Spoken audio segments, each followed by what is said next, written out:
வணக்கம் Kovai Santa Monica study abroad எஜி expo 2025 May 3ஆம் தேதி கோயம்புத்தூரில் உள்ள ரெடிசன் ப்ளூ ஹோட்டலில் எங்களுடன் சேருங்கள்.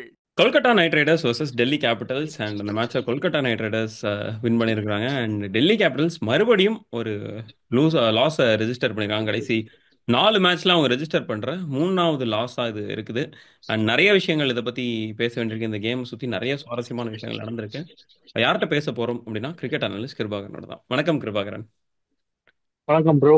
ஸோ 4 மேட்ச்ல 3 லாஸ் டெல்லிக்கு என்னதான் ஆச்சு? ஏன்னா சீசன் அவ்வளோ அழகாக ஸ்டார்ட் பண்ணியிருந்தாங்க.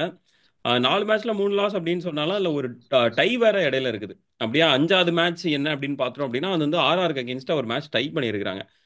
அதுவுமே கிட்டத்தட்ட கடைசியில் வந்து ஆர்ஆரோட ஒரு ஒரு பாட்டில் பண்ணிட்டாங்க அப்படின்ற மாதிரி சொல்லலாம். நம்ம இருந்தது என்னதான் பிரச்சனை இப்போ டெல்லிக்கு? நம்ம எதனால திடீர்னு இப்படி ஒரு ஸ்லம்ப் இருக்குது அவங்களுக்கு? டெல்லியை பொறுத்த வரைக்கும் ஃபர்ஸ்ட் இருந்த பிளான் வந்து சரியா போகல அப்படிங்கிற மாதிரி பார்க்கலாம். ஃபர்ஸ்ட் நல்லா பிளான் இருந்துச்சு. ஹேமந்த் பதானியோடைய பிளான்ஸ் வந்து ரொம்பவே சூப்பராவா இருந்துச்சு. ஆல்மோஸ்ட் எல்லா மேட்சுமே வின் பண்ணாங்க. அன்டிஃபீட்டட் டீமா இருந்தாங்க அன்டில் மும்பை இந்தியன்ஸ் கேன்ஸ்டான மேட்ச் வரைக்கும். பட் அதுக்கப்புறம் பாத்துட்டீங்கன்னா பேட்டிங் ஆர்டர்ல ஒரு சின்ன சேஞ்சஸ் பண்ணாங்க. அது வந்து பெரிய அளவுல கை கொடுக்கல அப்படின்னு பார்க்கலாம். மெயினா கருண் நாயரை உள்ள கொண்டு வந்தாங்க. ஃபர்ஸ்ட் மேட்ச் மும்பை இந்தியன்ஸ் கேம்ஸா சூப்பரா பெர்ஃபார்ம் பண்ணாரு. பட் அதுக்கு அடுத்து பேக் டு பேக் மேட்சஸ்ல வந்து அவருடைய பெர்ஃபார்மன்ஸ் எதிர்பார்த்த அளவுக்கு இல்ல. ஏன்னா ஒரு நல்ல டொமஸ்டிக் சீசன்ல இருந்து வராரு அப்படின்னாலும் நிறைய பேர் எக்ஸ்பெக்ட் பண்ணது என்ன அப்படின்னா ஸ்டார்டிங்ல சான்ஸ் கிடைக்கும் அப்படின்னு. பட் ஸ்டார்டிங்ல சான்ஸ் கிடைக்கல. ஃபர்ஸ்ட் மேட்ச் நல்லா அதை யூட்டிலைஸ் பண்ணாரு. பட் அதுக்கப்புறம் அந்த மேட்சஸ்ல கருண் நாயர் அவ்வளவு சரியா பெர்ஃபார்ம் பண்ணல.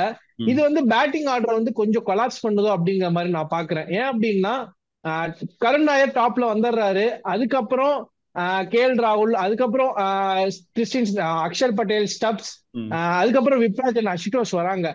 சோ இந்த இடத்துல நான் பார்க்கும்போது டெல்லியோடைய பேட்டிங் லைனப் இப்போ இந்த மேட்ச் விப்ராஜ் கொஞ்சம் முன்னாடி வந்திருந்தாரு அப்படின்னா இந்த மேட்ச் இன்னும் ரொம்ப க்ளோஸா போயிருக்கும். இல்ல டெல்லி வின் பண்ணிருப்பாங்க அப்படிங்கிற மாதிரியான ஒரு சிச்சுவேஷன் வந்திருக்கும். இதேதான் அசுதோஷ் சர்மாக்கும் இம்பாக்ட் பிளேயரா வராரு. பட் நம்பர் 8 பொசிஷன்ல வராரு அப்படிங்கும் போது அவர் கொஞ்சம் அவங்க 2 பேர் விப்ராஜ் அண்ட் அசுதோஷ் நம்ம ஏர்லியரா ஃபர்ஸ்ட் மேட்ச்ல எல்எஸ்டி கூட பார்த்திருப்போம். அவங்க கடைசியில வந்து கூட மேட்சை பினிஷ் பண்ணி கொடுத்தாங்க. சோ அவங்க கொஞ்சம் ஏர்லியா வந்திருந்தாங்க அப்படின்னா இந்த சேஸ் கொஞ்சம் ஆனா இருந்திருக்கும். இந்த மேட்சை வின் பண்றது கூட சான்ஸ் அதிகமா இருந்துச்சு. பட் அந்த பேட்டிங் ஆர்டரை வந்து டிசி ஒரு மாதிரி கரெக்டா யூஸ் பண்ணலையோ அப்படிங்கிற மாதிரி பாக்குறேன். சோ அதுதான் இந்த ஒரு லாஸ்ட் ஃபியூ மேட்சஸ்ல அவங்களுக்கு அவங்க இந்த பேக் டு பேக் லாசஸ் சந்திக்கிறது அதனாலதான் அப்படின்னு எனக்கு தோணுது. நீங்க ஒரு விஷயம் சொல்லியிருந்தீங்க. ஏன்னா விப்ராஜ் நிகாம் நல்ல அஃப்கோர்ஸ் ஒரு பயங்கரமான ஹிட்டர். இன்னைக்கெல்லாம் சூப்பரான ஒரு இன்னிங்ஸ் ஆடினாரு. பட் ஸ்டில் அன்ஃபார்ச்சுனேட்லி லூசிங் அஸ்ல தான் இருந்துச்சு. அதே மாதிரி அசுதோஷ் சர்மாவே என்ன ஒரு பயங்கரமான ஹிட்டர். ஒருவேளை அக்ஷர் பட்டேல் வந்து ஒரு 3 டவுன் வர்றதுனால இந்த பிளேயர்ஸ்க்குலாம் அதிக பால் பிடிக்கிறதுக்கான சான்ஸ் கிடைக்க மாட்டேங்குது அப்படின்னு நினைக்கிறீங்களா? மேபி லைக் அக்ஷர் பட்டேல் அந்த இடத்துல கொஞ்சம் தப்பா யூட்டிலைஸ் பண்றாரோ அப்படின்ற மாதிரி தோணுது உங்களுக்கு? கண்டிப்பா. ஏன்னா ராகுல் டாப் ஆர்டர் ஆட வேண்டிய ராகுல் மிடில் ஆர்டர்ல வர்றாரு நம்பர் 4ல. அதுக்கப்புறம் கீழே நம்பர் 6 and 7ல இறங்க வேண்டிய அக்ஷர் பட்டேல் டாப்ல வராரு. பட் அவரை பொறுத்த வரைக்கும் அவருடைய கரியருக்கு அந்த ஒரு பொசிஷன் இம்பார்ட்டன்டா நான் பாக்குறேன். ஏன்னா இந்தியன் டீம்ல அக்ஷர் பட்டேல அந்த ஒரு மிடில் ஆர்டர்ல தான் அவருடைய பேட்டிங்கை நம்பி யூஸ் பண்ணாங்க. சோ அவருடைய கரியரை பொறுத்த வரைக்கும் அந்த ஆர்டர்ல அவர் இறங்குறது தப்பில்லை. பட் அந்த இடத்துல அவரு ஸ்டெடியா ரன்ஸும் கொடுக்குறாரு ஃபியூ மேட்சஸ். இன்னைக்கு கூட அவர் அடிச்ச அந்த 46 ரன்ஸ் ரொம்பவே இம்பார்ட்டன்டா இருந்துச்சு டீமுக்கு.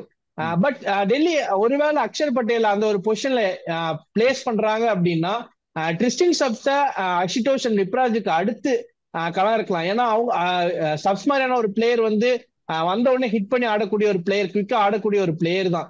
ஒருவேளை டாப் ஆர்டர்ல குவிக்கா விக்கெட் விழுந்துச்சு அப்படின்னா இவங்க விப்ராஜ் அண்ட் அசுதோஷை டிலே பண்ணும் அப்படின்னா ஸ்டப்ஸ மேல ஒரு ஆங்கர் ரோல் மாதிரி அனுப்பலாம். அப்படி இல்லைன்னா ஒரு லாஸ்ட் 4-5 ஓவர்ஸ் நிறைய பெரிய ரன்ஸ் சேஸ் பண்ணும். ஒரு 70-80 ரன்ஸ் பக்கம் வேணும் 6 ஓவர்ஸ்ல. அப்படிங்கும் போது விப்ராஜ் அண்ட் அசுதோஷ் முன்னாடி இறங்கிட்டு அதுக்கப்புறம் ஸ்டப்ஸா இறக்கலாம் அப்படிங்கிறது தான் என்னுடைய பிளான். சோ அக்ஷர் பட்டேல் அந்த டாப் ஆர்டர்ல வர்றது பிரச்சனை இல்லை.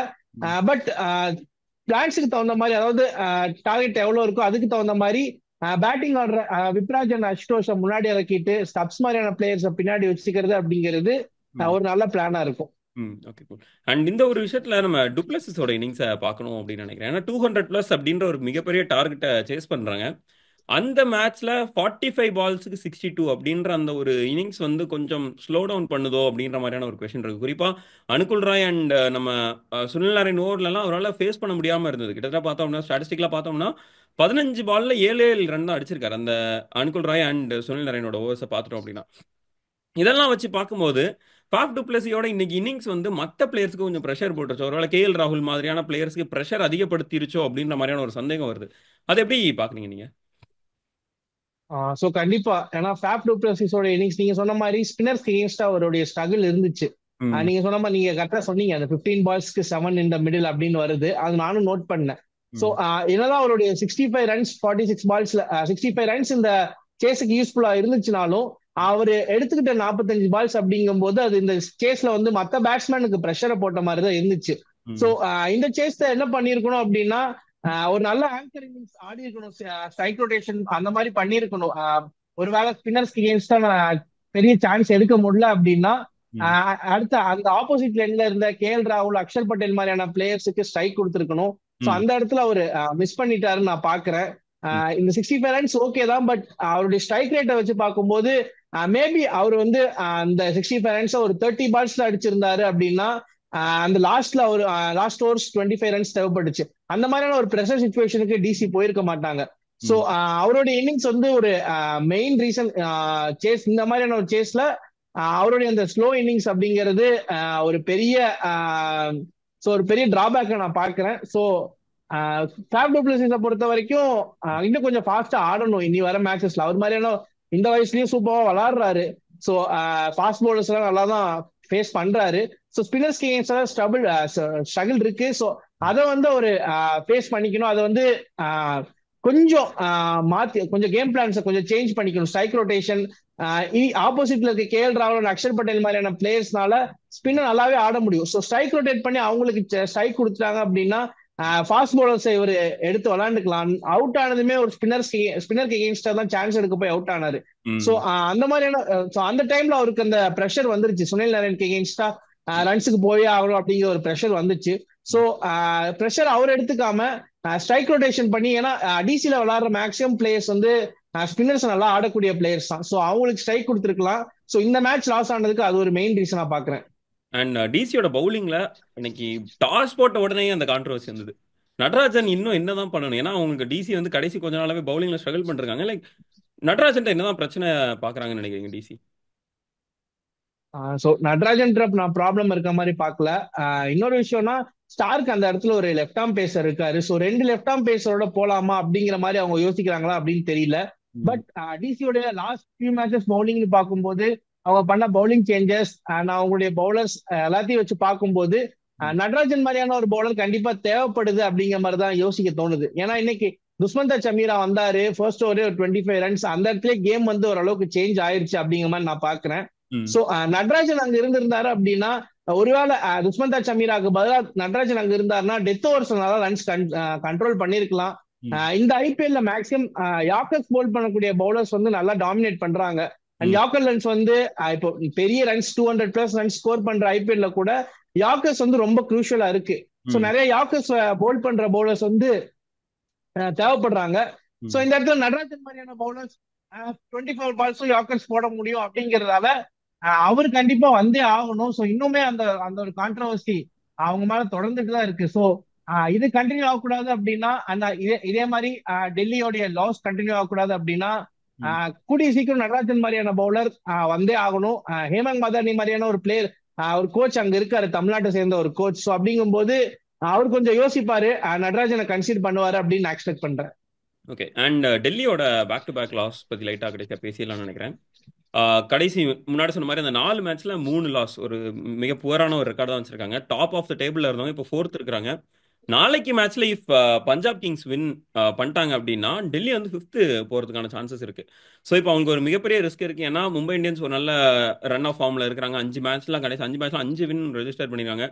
குஜராத் டைட்டன்ஸ் அஃப்கோர்ஸ் ஒரு பிரில்லியண்டான ஒரு ஷாட் கொடுத்துருக்காங்க. அண்ட் ஆர்சிபியுமே லுக்கிங் ப்ராமிசிங். அப்படி இருக்கும்போது டெல்லி என்னென்ன பண்ணா அவங்களால இந்த பிளே ஆஃப்ஸ் இதை வந்து செக்யூர் பண்ண முடியும் அப்படின்னு நினைக்கிறீங்க நீங்க?